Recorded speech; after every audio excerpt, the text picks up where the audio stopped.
오늘의 주뉴스입니다. 문재인 대통령은 김정은 북한 국무위원장의 연내 답방 가능성이 열려있다며 김 위원장의 결단에 달려있다고 말했습니다. 한미 간 엇박자 논란에 대해서는 도대체 무슨 근거냐며 사실 무근이라고 반박했습니다. 청와대 특별감찰반원 비위 논란과 관련해 여권에서도 조국 민정수석의 책임론이 제기됐습니다. 민주당의 대국민 사과에 이어 조응천 의원은 민정수석이 책임질 수밖에 없는 상황이 됐다고 밝혔습니다. 국회가 내년도 정부 예산안의 법정 처리 시한인 어제까지 예산 심사를 끝내지 못하면서 벼락치기 밀실 처리가 불가피해졌습니다. 여야의 입장 차이가 커 오는 9일 정기국회 회기내 처리도 어려울 것이라는 우려도 나오고 있습니다. 국회 교육위원회 법안심사소위원회가 오늘 유치원 3법을 심의합니다. 한국유치원총연합회는 폐원 여부를 놓고 폭행 논란이 불거지는 등 내분에 빠진 모양새입니다.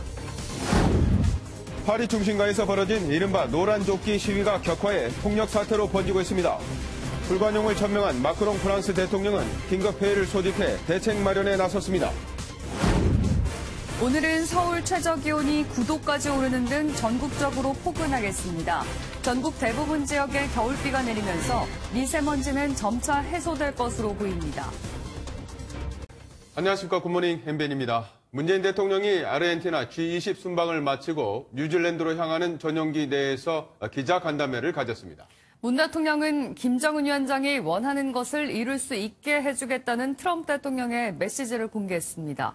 오클랜드에서 최중락 기자가 보도합니다. 전용기가 이륙하고 10분 후 문재인 대통령이 기자들이 탑승한 곳으로 찾아오면서 간담회가 시작됐습니다. 가장 큰 관심인 김정은 위원장의 연내 서울 답방에 대해 문 대통령은 김 위원장 결단이 남아있다고 밝혔습니다. 김정은 위원장 연내 답방할지는 김정은 위원장의 결단에 달려있는 문제겠죠. 연내 답방을 할지 여부는 아직으로서는 알 수는 없습니다. 하지만 최근 한미 정상회담에서 김 위원장의 서울 답방이 북미 정상회담보다 먼저 열리는 것에 대한 우려는 말끔히 사라졌다고 밝혔습니다. 내년 초로 예상되는 2차 북미 정상회담 전에는 김 위원장의 서울 답방이 이루어질 것으로 판단한 겁니다. 문 대통령은 김 위원장의 연내 서울 답방 때 전달할 트럼프 대통령의 메시지도 공개했습니다. 김정은 위원장과 함께 남은 이 합의를 다 마저 이행하기를 바라고 또 김정은 위원장이 바라는 바를 자기가 이뤄주겠다 이런 메시지를 전해달라는 당부를 하기도 했습니다. 서울 답방이 국론 분열을 야기할 수 있다는 우려에 대해서는 한반도 비핵화로 남북 간 평화가 이뤄진다면 모든 국민이 쌍수로 환영해 줄 것이라고 반박했습니다. 5박 8일간의 해외 순방 마지막 방문지인 뉴질랜드에 도착한 문 대통령은 내일 아던 총리와 정상회담을 하고 한반도 평화 프로세스에 대한 지지를 재확인할 예정입니다. 오클랜드에서 MBN 뉴스 최중락입니다. 문 대통령은 김정은 위원장의 서울 답방 시기에 대해서는 남북 철도 착공식 참석보다 먼저 이루어져야 할 것이라고 말했습니다.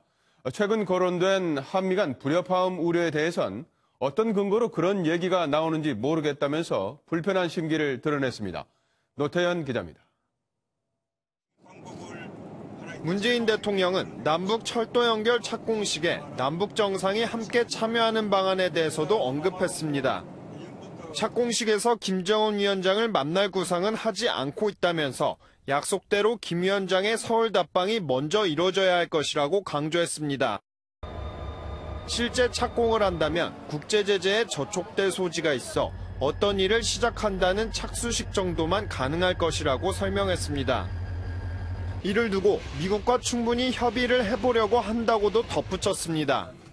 문 대통령은 또 북핵 이슈를 두고 한미 간 불협화음이 있느냐는 질문에 대해서는 불편한 기색을 드러내며 강하게 반박했습니다.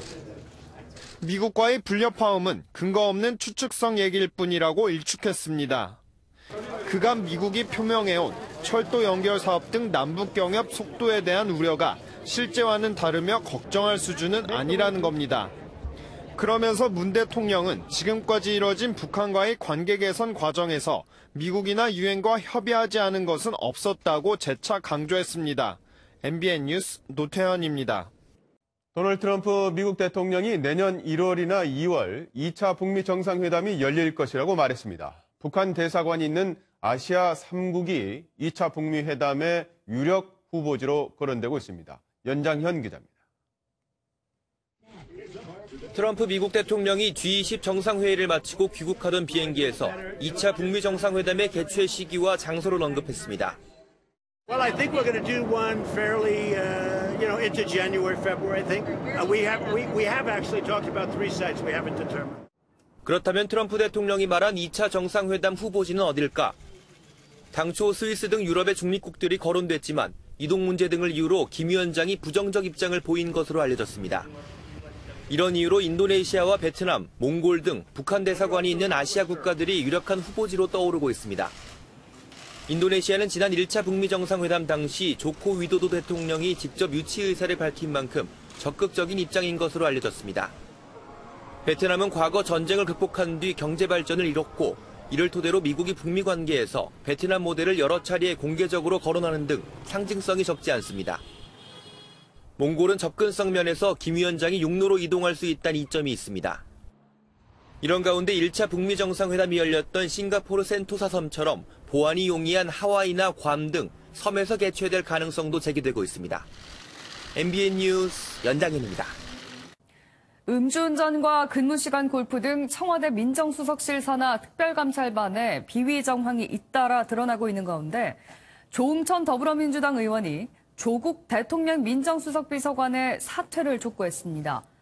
여권 인사가 공개적으로 조 수석의 사퇴를 촉구한 건 이번이 처음인데 문재인 대통령의 고강도 조치가 나올지 주목됩니다. 이상주 기자입니다.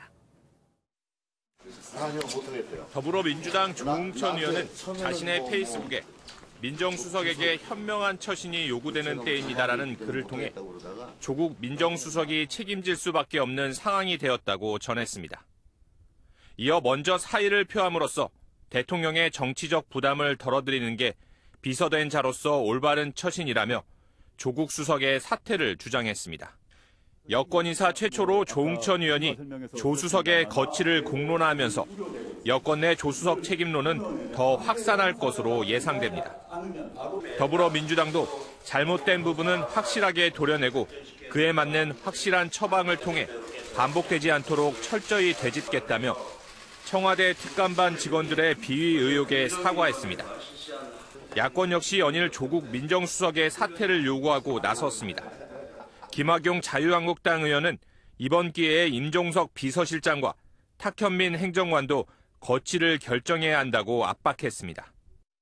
해외 순방 중인 문재인 대통령은 국내에서 많은 일이 저를 기다리고 있음을 잘 알고 있다며 이번 사태를 염두에 둔 듯한 글을 남겼습니다. 뉴질랜드 국빈 방문을 앞두고 페이스북을 통해 믿어주시기 바란다. 정의로운 나라. 국민의 염원을 꼭 이뤄내겠다고 다시 한번 다짐한다고 전했습니다. 현지에서 특별감찰반 전원 교체와 관련해 보고를 받은 대통령이 귀국 이후 공직기강을 바로잡는 고강도의 조치를 할 것이라는 관측이 나옵니다. MBN 뉴스 이상주입니다. 한국사립유치원 총연합회가 유치원 3법이 통과되면 집단 폐원하겠다며 강경 대응 방침을 발표하기도 했는데요. 이를 두고 한유총 내부에서 반대 기류가 감지되자 폭행 논란까지 벌어졌습니다. 엄혜림 기자가 보도합니다. 한국유치원 총연합회가 유치원 3법 개정안이 통과되면 집단 폐원도 불사하겠다며 강경 대응 방침을 밝히자 박용진 합법이 고쳐지지 않는다면 우리 사립유치원 모두는 폐원을 선택할 수밖에 없음을 밝힙니다. 하루 뒤 한유총 서울지회는 협상 카드를 들고 나왔습니다. 유아의 학습권을 침해하거나 학부모의 불안을 일으키는 요소들은 배제하겠습니다. 사립유치원 비리 사태에 대한 비판 여론이 높아지자 한유총 내부 분열 기류가 감지된 겁니다.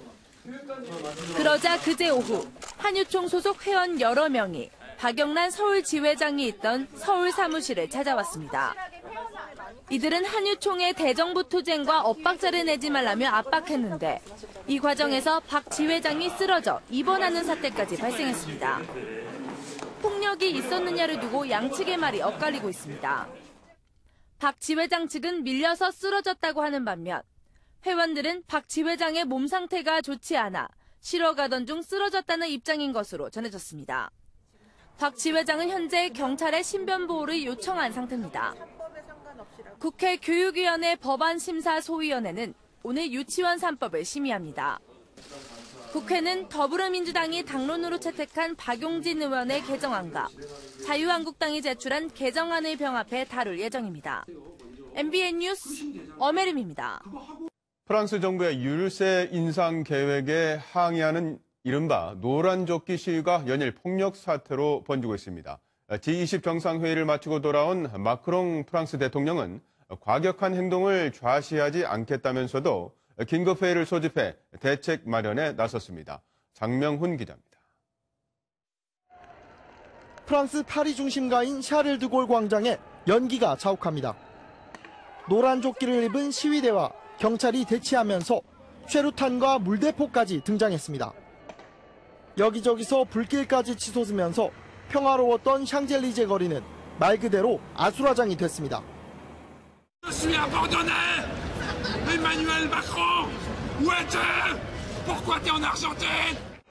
정부의 율세 인상 방침에 항의해 거리로 나온 노란조끼 시위대는 마크롱 프랑스 대통령의 퇴진을 요구했습니다.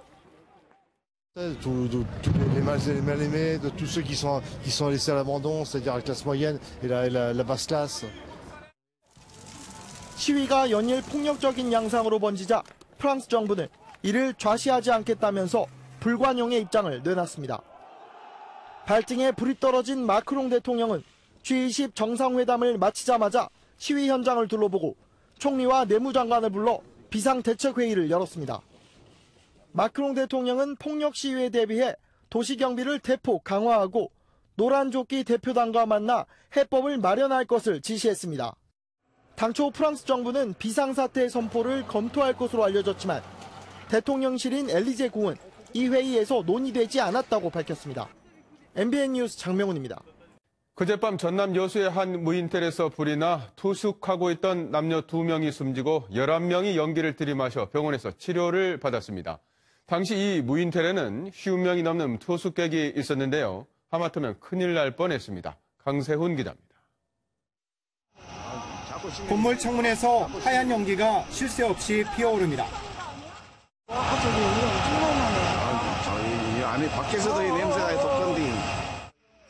관광지로 유명한 전남 여수의 한 무인텔에서 불이 났습니다. 2층의 한 객실에서 시작된 불은 30분 만에 꺼졌지만 불이 난 방에 함께 있던 30대 초반의 남녀 2명이 숨진 채 발견됐습니다. 또 손님 11명이 연기를 들이마셔 병원에서 치료를 받았습니다. 안에 계시는 분들은 좀 농장을 하셨죠. 이제 애들 데리고 오신 분들도 계셨으니까 가족들이 옷도 제대로 못 챙겨 나오고. 불이 나자 전기가 끊겨 객실 출입문이 잠기면서 투숙객들은 창문을 통해 탈출했습니다. 화재 현장입니다. 당시 이 무인텔에는 50명이 넘는 투숙객이 있었는데요. DP가 조금만 늦었어도 대형 참사로 이어질 뻔했습니다. 경찰은 정확한 화재 원인을 밝히기 위해 국립과학수사연구원에 감식을 의뢰할 예정입니다. MBN 뉴스 강세훈입니다. 여수 무인텔 화재 사건을 조사하고 있는 경찰은 오늘 현장 감식을 벌일 예정인데요. 불이 2층 객실에서 만난 점에 주목하고 방화나 실화 등 다양한 가능성을 열어놓고 수사할 방침인 것으로 알려졌습니다. 정설민 기자입니다.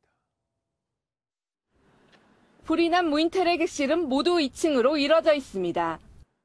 1층에 차량을 주차한 뒤 2층으로 올라가는 구조입니다. 모든 객실이 독립적인 공간으로 이뤄져 있어 불은 다른 방으로 번지지 않았습니다.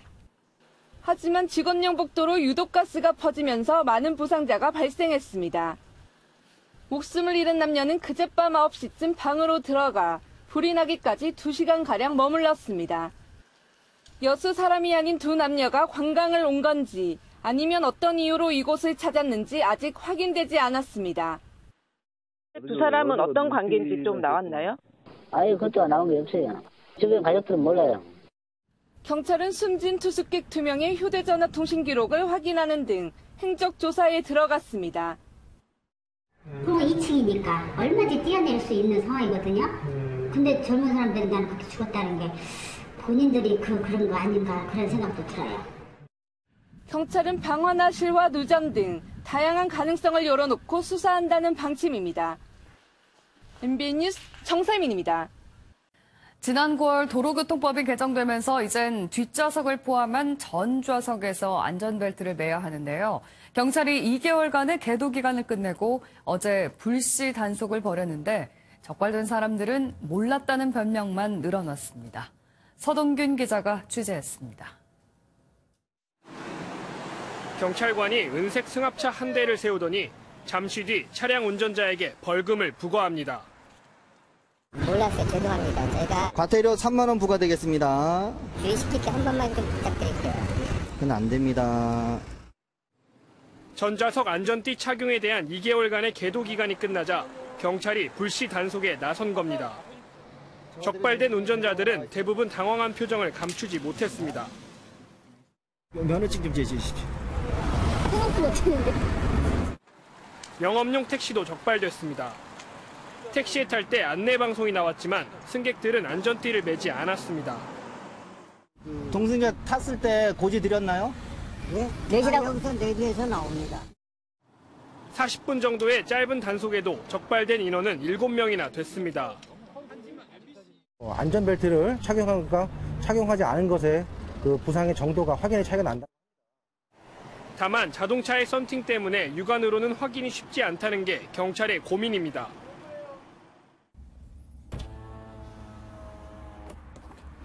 이렇게 안전벨트를 매지 않은 채 앉아 있어도 바깥에서는 안전벨트 착용 여부를 판단하기 어렵습니다. 경찰은 12월 한 달을 특별 단속 기간으로 잡아 불시 단속을 이어갈 계획입니다. MBN 뉴스 서동균입니다.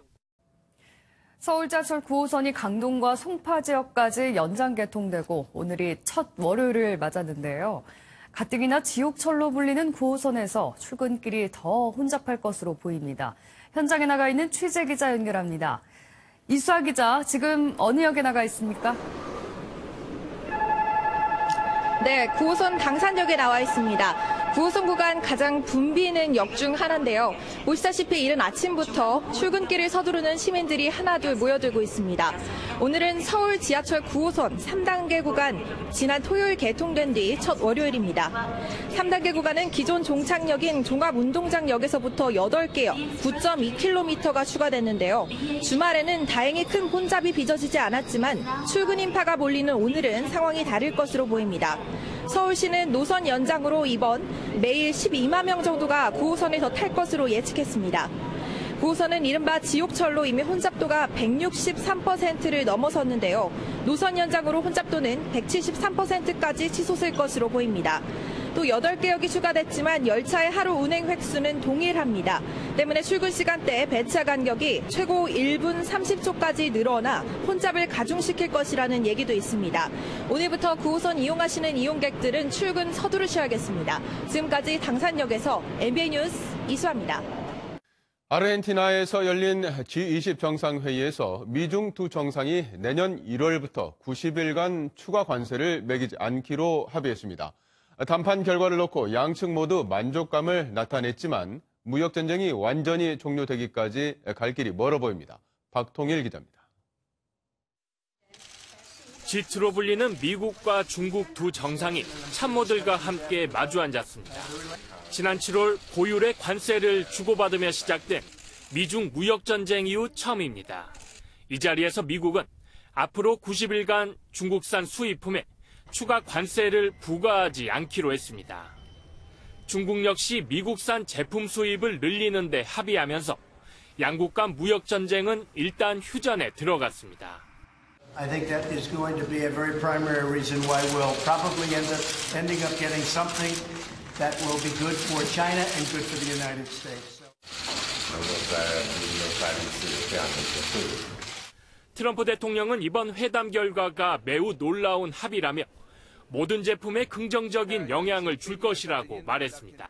An incredibly positive impact on farming, meaning agriculture, industrial products, computers, every type of product. 왕이 중국 외교 담당 국무위원도 양국의 윈윈을 위한 새로운 공간이 열렸다고 평가했습니다. 하지만 3개월이라는 짧은 시간과 여전히 좁혀지지 않는 양국의 의견차는 협상 과정에서 걸림돌이 될 전망입니다. MBN 뉴스 박통일입니다. 국회 예산안 심사가 어제 자정을 기해 법정 시한을 넘기면서 지각 오명을 벗을 수 없게 됐습니다. 결국 내년도 나라 살림 470조 5천억 원은 기록도 남지 않는 밀실 심사로 넘어가면서 국회가 오늘 본회의를 열어 내년도 정부 예산안을 원안 그대로 상정할지 주목됩니다. 조경진 기자입니다. 예산안의 법정 시한의 처리가 불발되면서 국회법상 존재하지도 않는 소소위까지 가동됐습니다. 국회 예산결산특별위원회 여야 3당 간사들은 휴일에도 밤샘 회의를 이어갔습니다. 어떤 쟁점 사항들이나 또 각 당의 입장들이 좀 충돌하는 사안이나 또 이런 부분들을 1차적으로 한번 정리를 하고 또 그거에 대해서 정책의장과 원내대표께 다시 또 올리는 것을 추리는 작업들을 하고 있는 거예요. 이해와 협조를 하기 위해서는 신뢰가 바탕이 돼야 되는데 일단 우리와 정부 간의 신뢰가 완전히 깨진 상황이기 때문에 과연 이분들을 믿고 계속 진도를 나가서 어떤 상황이 올지. 남북협력기금과 일자리 관련 예산 등 주요 쟁점에서 여야 간 기싸움이 치열하고 예결소위 파행 원인이 됐던 유류세이나 4조 원 세수 부족에 대해 기재부가 제시한 대안을 두고도 입장이 엇갈리는 상황. 문희상 국회의장은 오늘 오전까지 상황을 종합적으로 지켜본 뒤 본회의 소집 여부를 결정하겠다는 입장입니다. 국회법은 국회 예결특위가 예산안 심사를 법정 기한 안에 마치지 못하면 다음날 본회의에 정부의 예산안이 원안 그대로 자동 부의되도록 규정하고 있습니다. 올해 예산안 처리 일정이 안개 속에 놓인 상황에서 국회가 오늘 본회의를 열어 내년도 정부 예산안을 원안 그대로 상정할지 관심이 쏠립니다. MBN 뉴스 조경진입니다. 나경원 의원이 출마를 공식 선언하면서 자유한국당 원내대표 선거전이 달아오르고 있습니다. 저마다 친박과 비박 계파 청산을 외치고 있지만 정작 선거전에서는 계파 대결 양상이 더욱 뚜렷해지고 있습니다. 최형규 기자입니다. 나경원 의원이 계파 종식을 앞세우며 자유한국당 원내대표 선거에 출사표를 던졌습니다. 친박과 비박은 금기어로 만들어야 합니다. 중도 개혁 후보로서 계파 종식을 통한 당과 보수의 통합을 이뤄내겠습니다. 비박계가 김학용 의원을 지원하는 가운데 친박계에서는 나경원 의원과 유기준 의원을 놓고 저울질하는 것으로 알려졌습니다. 김병준 비대위원장은 계파를 자극해 표를 얻는 일탈 행위가 나타나고 있다고 경고하고 공천제도 변화와 당원의 권리를 확대하는 아이폴리틱스를 발표했습니다. 계파 중심의 보수 중심의 정치에서 우리가 벗어나야지 새로운 정당으로서 국민들이 원하는 정치를 할 수 있을 겁니다. 김영우 의원은 인적 쇄신 기준 등을 문제 삼으며 비대위가 오히려 계파 갈등을 조장하고 있다고 비판했습니다. 비상대책위원회는 점점 더 정치적으로 오해받을 일을 하고 있습니다. 당을 화합시키기 위해서 보다 적극적인 노력을. 저마다 계파 청산을 외치고 있지만 원내대표 선거를 앞두고 오히려 친박계와 비박계의 갈등은 더욱 심해지고 있습니다. MBN 뉴스 최영규입니다. 퇴임을 앞둔 김동연 경제부총리는 문재인 대통령을 수행해 G20 정상회의에 참석했는데요.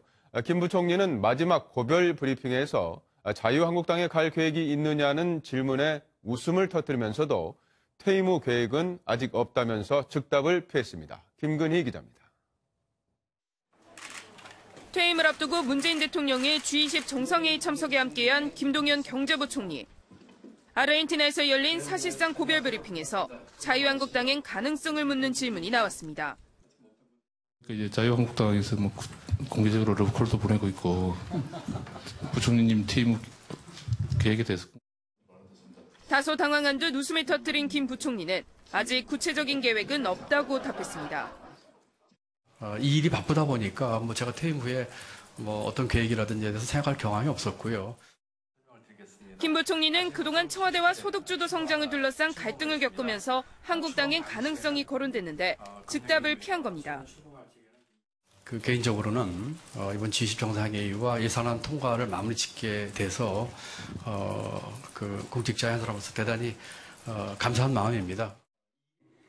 문 대통령은 앞서 현지 동포간담회에서 직접 김 부총리를 소개하는 등 마지막까지 배려하는 모습을 보여 눈길을 끌었습니다. MBN 뉴스 김근희입니다. 가수 마이크로닷 부모의 사기 의혹으로 불거진 이른바 비투 논란이 연예계를 넘어서 스포츠계까지 번지는 모양새입니다. 배우 마동석 씨에 이어서 추신수 선수 아버지에 대한 폭로까지 나온 가운데 이를 바라보는 시선은 제각각입니다. 조희로 기자입니다. 래퍼 마이크로닷에 이어 배우 마동석 씨도 부모 채무 논란에 휩싸였습니다. 마동석 씨의 아버지 이모 씨가 지난 2010년 지인의 노후 자금 5억여 원을 편취했다는 겁니다. 논란이 일자 마동석 씨 측은 즉각 사과하는 한편 법원 판결에 따라 이미 다 갚았다고 해명했습니다. 가수 비와 래퍼 도끼도 부모의 채무 논란으로 곤욕을 치른 상황. 야구선수 추신수 씨도 아버지의 채무 관계를 두고 비슷한 의혹에 휘말렸습니다. 나도 돈을 떼었다는 이른바 비투 논란이 스포츠계까지 번진 가운데 이를 바라보는 시선도 분분합니다. 빚을 대신 갚아줄 의무가 없습니다.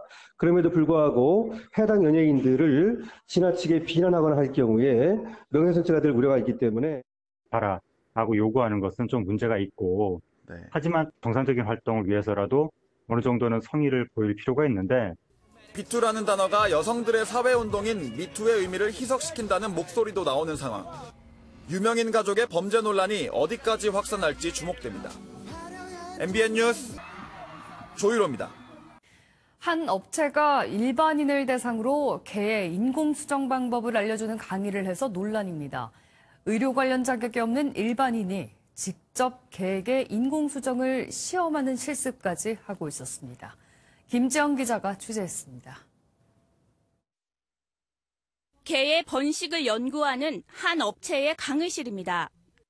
일반인을 대상으로 애완견 인공수정 방법을 가르치고 있습니다. 4분 정도 오면은 저를 55,000원 받는데 심지어 개에게 직접 인공수정을 하는 실습까지 합니다. 실습을 하다 보면 사람 10명이면 10명이 계속 하니까 그것 때문에 이제 좀 힘들어하니까. 의료 면허가 없는 일반인의 개 인공수정은 엄연한 불법입니다. 하지만 이곳은 혈통이 우수한 개를 대규모로 번식시켜 팔려는 개 번식업자들 사이에 이미 유명합니다. 무분별하게 생명들을 인위적으로 탄생을 시키게 되는 거고 거기에서 책임지지 못하는 다른 생명들은 정말 유기되고 학대되고. 이처럼 개 인공수정 강의 업체까지 등장한 건 허술한 법 때문입니다. 축산법에선 소나 개 등 가축의 인공수정을 수의사와 인공수정사로 제한하면서도 자신이 기르는 가축은 자격이 없어도 된다는 예외를 두고 있어 수의사법과 정면 배치됩니다. 농림축산식품부는 이런 상충 문제를 인식조차 하지 못하고 있습니다. 해당되는 거는 소, 돼지, 말, 염소 이렇게 보시면 돼요. 개, 고양이는 아니에요. 해외에선 동물에 대한 인공수정은 자격이 있는 사람에게만 맡기고 있습니다. 미국이나 영국의 예를 보더라도 자가치료가 허용되지 않는 그런 무면허 의료 행위에 해당하기 때문에 이 부분은 우리나라에서도 명확히 정리를 할 필요가 있습니다. 서로 어긋난 법을 방치해 처벌 사각지대가 생기면서 동물 학대 논란으로 번지고 있습니다. MBN 뉴스 김지영입니다. 여자 컬링 폭로 사태 속에 국내 최초로 컬링장을 지은 경북 의성군이 난감한 상황에 빠졌습니다. 경기장 운영을 맡긴 경북 컬링협회가 컬리장 문을 닫은 채 연락조차 되지 않고 있는 건데요. 신무영 기자가 취재했습니다. 평창올림픽 은메달리스트 팀킴의 훈련 장소인 경북 컬링 훈련원입니다. 이곳은 지난달 8일 선수들의 폭로 사태 이후 문이 굳게 잠겨 있습니다. 의성군으로부터 위탁 운영 중인 경북 컬링협회는 전화조차 받지 않습니다. 안녕하세요. 최고의 시설을 자랑하는 의성 컬링센터입니다. 전화 주셔서 감사합니다. 의성군은 지난 2003년 컬링 훈련원을 짓고서 경북 컬링협회에 운영을 맡겼습니다. 하지만 경북 컬링협회는 훈련원을 운영하면서 의성군을 관리와 운영에서 철저히 배제했습니다. 이곳 컬링 훈련원의 소유자는 의성군청이지만 도대체 왜 문을 닫았는지 모를 뿐더러 열쇠조차 없어 들어가지도 못합니다. 참다 못한 의성군이 5차례에 걸쳐 경북 컬링협회에 공문을 보내 훈련원 열쇠를 달라고 했지만 묵묵부답. 며칠 전부터 힘든 상태인데 그냥 열쇠만 단순한 열쇠만 문제가 아니에요. 저희들 답답했죠. 전화를 안 받으니까. 김경두 전 부회장 일가를 주축으로 한 경북 컬링협회가 사실상 주인 행사를 하는 것입니다. 공공기관의 개인 상황은 일단 잘못된 거죠. 공공의 것이니까. 훈련원 문이 닫힌 사이 컬링 꿈나무인 의성 지역 4개 학교가 덩달아 클럽 활동을 하지 못하고 있습니다. MBN 뉴스 심호영입니다. 감기는 나았는데 기침이 멈추지 않는다면 의심해 보셔야겠습니다. 바로 후비루 증후군이라는 건데요. 원인이 목이 아닌 코에 있는 걸 모르고 엉뚱한 치료를 하는 경우가 많다고 합니다. 이혁준 기자가 보도합니다. 한 달 전 감기에 걸렸던 허지만 씨는 기침이 끊이질 않습니다. 말을 하는데 이제 중간중간에 기침이 계속 나와서 말을 제대로 못 이어갈 정도로 참으려고 해도 이렇게 터져 나오는 그런. 목 치료를 받아도 소용이 없었는데 원인은 코였습니다. 코 안 점막은 부어 있고 분비물이 맺혀 있습니다. 후두엔 분비물이 걸쳐 있는데 콧물이 넘어가 기침 수용체를 자극해 생긴 기침이었습니다. 환자 10명 가운데 서너 명이 이런 후비루 증후군입니다. 콧물을 줄여주는 이제 약제 치료를 해서 그 분비물을 줄여주는 치료를 하게 되고요. 이제 부비동염 같이 염증이 이제 감염으로 인한 경우에는 항생제를 이제 사용을 하는 경우가 있습니다. 방치했다간 치료가 더 어려워집니다. 긴장하면은 그 증세가 좀 심한 것 같고요. 이런 장소에서 기침이 나오면 안 되는데 하고 의식을 하면은 더 기침이 나오는 편이에요. 평소 관리도 중요합니다. 후비루 증후군 환자는 코와 입이 미세먼지와 급격한 온도 변화에 노출되지 않도록 야외 활동을 할 땐 이렇게 마스크를 꼭 써야 합니다. 식염수로 코 안쪽을 씻어내고 물을 많이 마시는 것도 도움이 됩니다. MBN 뉴스 이혁준입니다. 큰 마음 먹고 청약한 아파트에 당첨됐는데 뒤늦게 부적격자라면서 취소되면 그 허탈함은 당연하고 또 최소 1년 동안은 새로 청약을 할 수도 없는데요. 자고 일어나면 바뀌는 청약 제도가 선의의 피해자를 만들고 있다는 지적이 나옵니다. 신동규 기자입니다. 서울의 한 재건축 아파트입니다. 이곳 청약 당첨자 232명 가운데 16%인 38명이 청약 부적격자로 드러나 자격을 잃었습니다. 분양업계는 이런 당첨 취소 사례가 갈수록 늘고 있다고 전합니다. 정말로 작게는 10%, 그다음에 최소 평균 한 20% 이상, 많게는 30% 이상까지도 부적격자가 발생하는 상황입니다. 실제 최근 5년 동안 아파트 부적격 당첨 건수는 무려 14만 건. 무주택 기간이나 세대주 여부 등 청약 가점 계산을 잘못한 경우가 절반에 달했고 지역마다 다른 재당첨 제한도 적지 않습니다. 1978년 도입된 청약제도가 138번, 1년에 평균 3.5회나 바뀌면서 소비자들이 혼란을 겪는 겁니다. 국토부가 급기야 자주 묻는 질문과 답변 문건까지 만들었는데 그 분량만 129쪽에 달할 정도입니다. 지방 또는 서울에서도 투기지역, 이런 지역마다 다 조건이 다르기 때문에 전문가들도 헷갈려하고 부적격자의 매물을 구매한 사람도 덩달아 분양권을 잃게 되는 만큼 선의의 피해자를 막을 대책 마련이 시급하다는 지적입니다. MBN 뉴스 신동규입니다. 지난 1일 강동대교 북단 한강에서 헬기 사고로 순직한 윤모 씨의 영결식이 오늘 거행됩니다. 산림청은 고인의 영결식을 산림청장장으로 엄수하고 대전국립현충원에 안장할 계획입니다. 지방을 중심으로 집값이 하락하면서 깡통 전세 우려가 커지자 서울보증보험이 전세금 반환 보증보험 가입 기준을 강화했습니다. 특히 깡통 전세 우려가 큰 빌라나 오피스텔, 다세대 주택의 추정시가 산정 방식이 강화돼 전세 보증보험에 가입하지 못하는 세입자가 늘어날 전망입니다.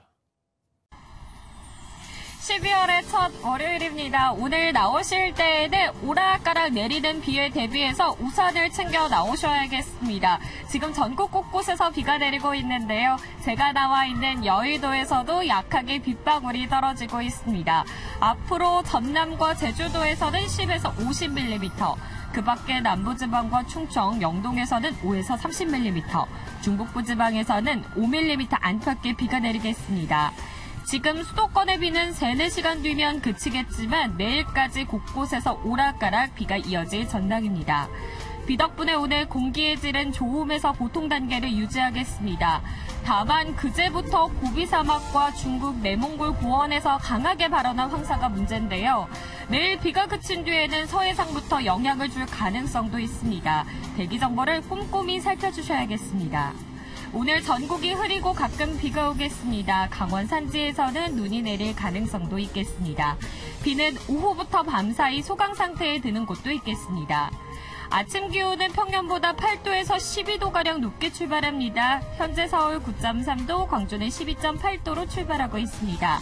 낮 기온도 예년 수준을 3도에서 7도가량 웃돌 텐데요. 서울 15도, 대전 16도, 대구 17도, 광주 19도가 되겠습니다. 비는 내일 오전에 대부분 그치겠고 이후 수요일부터는 기온이 큰 폭으로 떨어지며 영하의 추위가 찾아오겠습니다.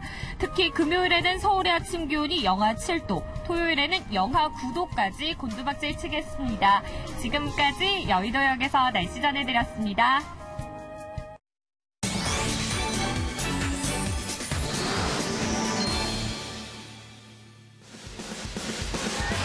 미 최대 쇼핑 시즌 블랙 프라이데이. 올해도 어김없이 매장 문을 부수고 할인 제품을 구입하려는 현상이 벌어졌습니다. 이 블랙 프라이데이는 미국인들에게 어떤 의미가 있는지 오늘 저와 함께 보도록 하겠습니다. 블랙 프라이데이는 미국 최대 명절 추수감사절 다음날 금요일을 말합니다. 유통업체들이 연말을 맞아 재고를 남기느니 저렴하게 판매하자라는 의도와 연말 선물 아이템을 모색하던 소비자들의 구매욕이 맞물려서 초대형 쇼핑데이가 있습니다.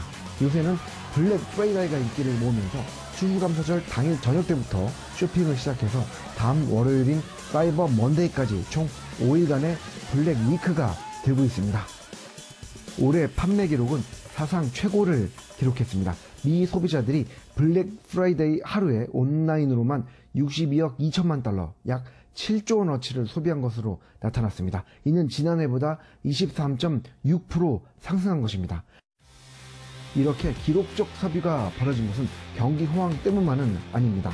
유통업체들도 소비자를 유인하고 쇼핑을 편리하게 하기 위해서 모바일, 빅데이터, 결제, 클라우드에 큰 투자를 단행했습니다.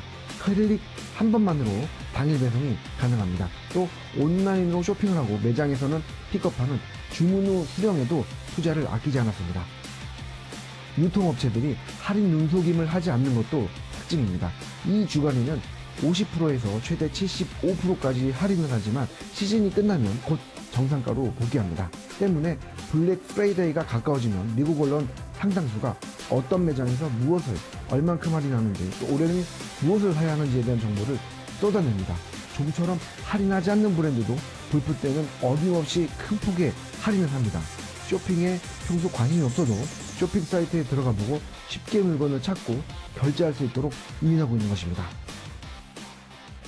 네, 이처럼 철저하게 준비된 블랙 프라이데이는 기업뿐만 아니라 국가 경제도 살리고 있습니다. 이는 내수가 좀처럼 살지 않는 한국에도 큰 시사점을 주고 있습니다. 지금까지 산호세에서 매일경제 손재건이었습니다.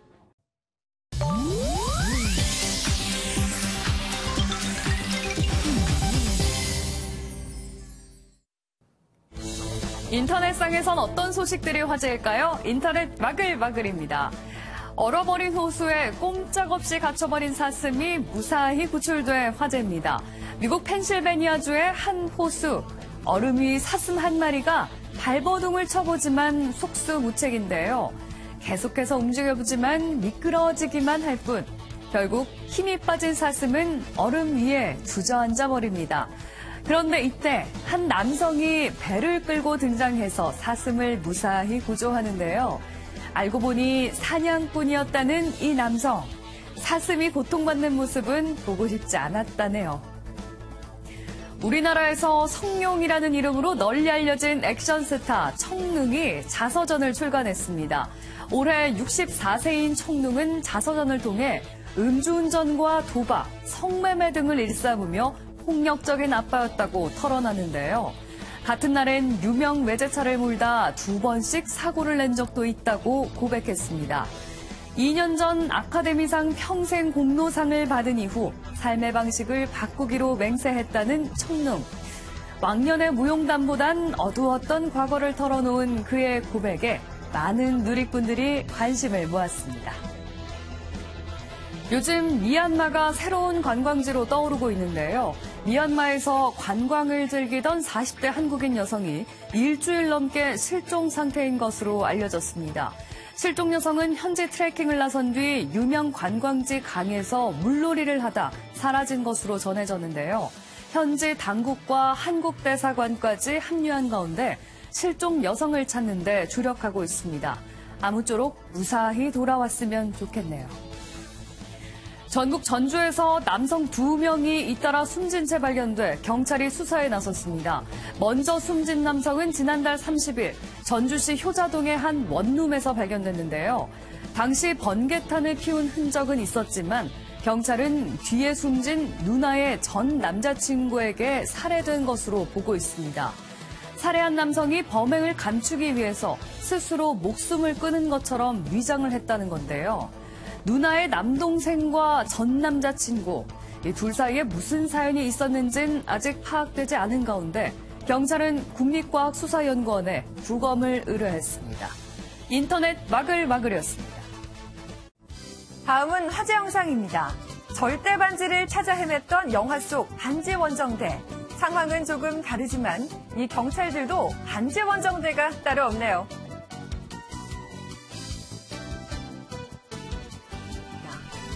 행인들 사이로 한 커플이 몸을 숙여 하수구 속을 들여다보고 있는데요. 알고 보니 그 속에 반지를 빠뜨린 겁니다. 결국 이들은 반지를 찾지 못했지만 경찰은 달랐는데요. 이번엔 SNS를 통해 반지 주인 찾기에 나섰습니다.